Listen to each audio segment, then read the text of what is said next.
बिस्मिल्लाहिर्रहमानिर्रहीम। Second year आपको पता है कि हमने चैप्टर नंबर 14 स्टार्ट किया हुआ है, रिग्रेशन वाला जो चैप्टर है आपका। तो इसमें मैं आपको पहले रिग्रेशन का बता दूं कि रिग्रेशन क्या होता है। रिग्रेशन में आपके पास दो वेरिएबल्स होते हैं, एक्स और वाई। ठीक है, दो वेरिएबल्स होते हैं एक्स और वाई। जो आपका एक्स वेरिएबल होता है वो एक्स वेरिएबल, ये देखें, जो आपका एक्स वेरिएबल होता है वो आपका इंडिपेंडेंट वेरिएबल होता है, और जो आपका वाई वेरिएबल होता है वो आपका डिपेंडेंट वेरिएबल होता है। रिग्रेशन में आपका जो वेरिएबल होता है, जो वाई वेरिएबल होता है, वो एक्स पे डिपेंड कर रहा होता है। मतलब एक वेरिएबल दूसरे वेरिएबल पे जब डिपेंड कर रहा हो तो उसको आप क्या कहते हैं, regression.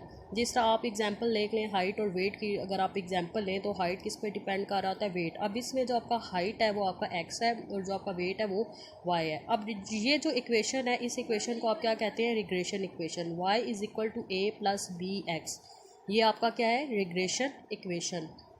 y is equal to a plus b x, ये आपका क्या है, रिग्रेशन इक्वेशन। जो y है वो आपका डिपेंडेंट वेरिएबल होता है और जो आपका x होता है वो आपका इंडिपेंडेंट वेरिएबल होता है। इसको आप क्या कहते हैं, रिग्रेशन इक्वेशन। इसके अलावा आप इस इक्वेशन को सिंपल लीनियर रिग्रेशन भी कहते हैं, और इसके अलावा आप इसको कहते हैं fit a linear straight line. मतलब आपका जब क्वेश्चन आता है तो इसमें आपका क्वेश्चन में वो ये भी कहता है कि रिग्रेशन इक्वेशन फाइंड करें, या वो आपको कहता है सिंपल लीनियर रिग्रेशन फाइंड करें, या आपको वो fit a linear straight line के से भी अगर आपको क्वेश्चन है कि फिट ए लाइन, तो इसका मतलब यही है कि आपने क्या फाइंड करना है, y is equal to a plus b x. कुछ क्वेश्चन में आपके जो लॉन्ग क्वेश्चन है उसमें उसने ये मेंशन किया होता है कि फिट ए स्ट्रेट लाइन। तो फिट ए स्ट्रेट लाइन का क्या मतलब है कि y is equal to a plus b x. मतलब आपने इस इक्वेशन को फाइंड करना है, y is equal to a plus b x. अब y आपका क्या है, डिपेंडेंट वेरिएबल, और x आपका क्या है, इंडिपेंडेंट वेरिएबल।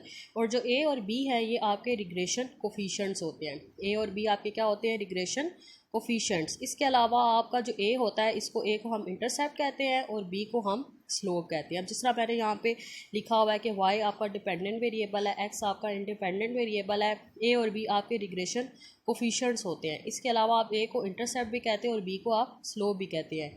अब इस इक्वेशन का क्या मतलब है, इस इक्वेशन का ये मतलब है कि अगर आपकी एक यूनिट अगर y की इंक्रीज़ होती है तो एक ही यूनिट आपकी x की भी इंक्रीज़ होती है, या अगर आपकी एक यूनिट y की डिक्रीज़ हो तो आपकी एक ही यूनिट x की भी डिक्रीज़ होती है। मतलब आपका y x पे क्या कर रहा होता है, डिपेंड कर रहा होता है। ठीक है, अब आप अगर हम x और y के अगर डिफरेंट नेम्स देख लें तो x और ये y के नेम्स हैं। x को आप इंडिपेंडेंट वेरिएबल भी कहते हैं, x को आप रिग्रेसर भी कहते हैं, x को आप फिक्स्ड वेरिएबल भी कहते हैं, x को आप प्रिडिक्टर भी कहते हैं। इसी तरह y को आप डिपेंडेंट वेरिएबल भी कहते हैं, रिग्रेसेंट भी कह सकते हैं, रैंडम वेरिएबल भी कह सकते हैं और प्रिडिक्टेंट भी कह सकते हैं।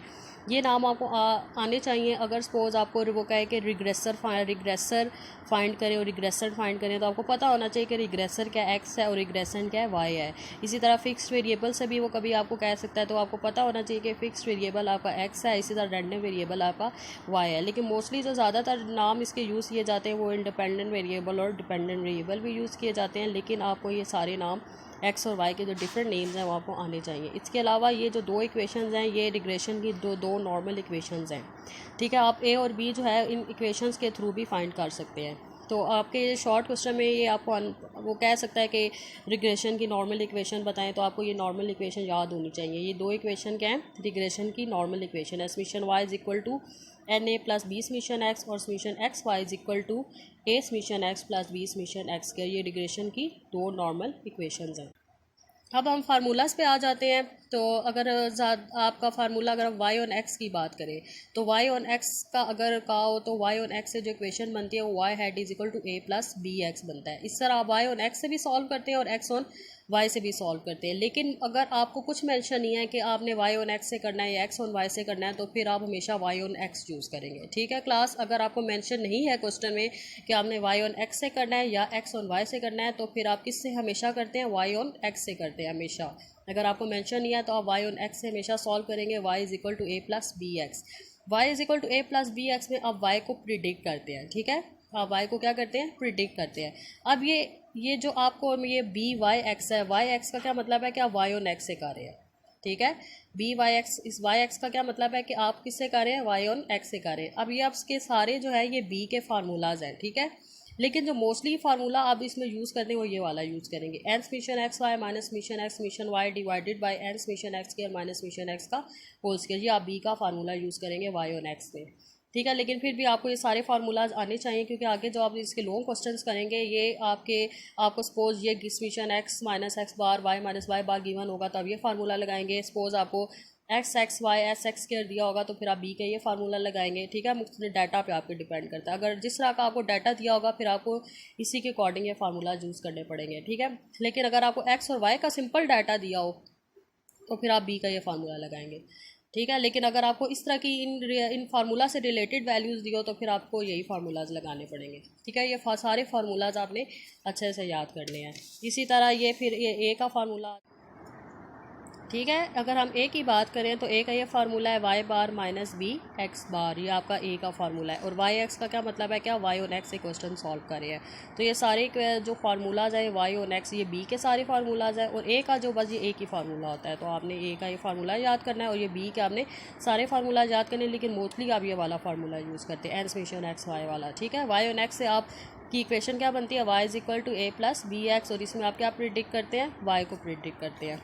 अब अगर हम बात कर लें एक्स और वाई की, तो एक्स और वाई की इक्वेशन क्या होती है, x is equal to a plus b y. X और वाई में इक्वेशन क्या होती है, x is equal to a plus b y. अभी आप जो है अभी जो मैं आप क्वेश्चन कर रहे हैं वाई और एक्स ही कर रहे हैं, लेकिन आगे जब आप क्वेश्चन करेंगे आप एक्स और वाई से भी क्वेश्चन करेंगे। तो ये सारे फार्मूले जो है ये बी के फार्मूले एक्स और वाई से। अब एक्स वाई का क्या मतलब है कि आप किससे सॉल्व करें, एक्स और वाई से सॉल्व करें, इसीलिए मैंने यहाँ पे एक्स वाई लिखा है ताकि आपको पता हो।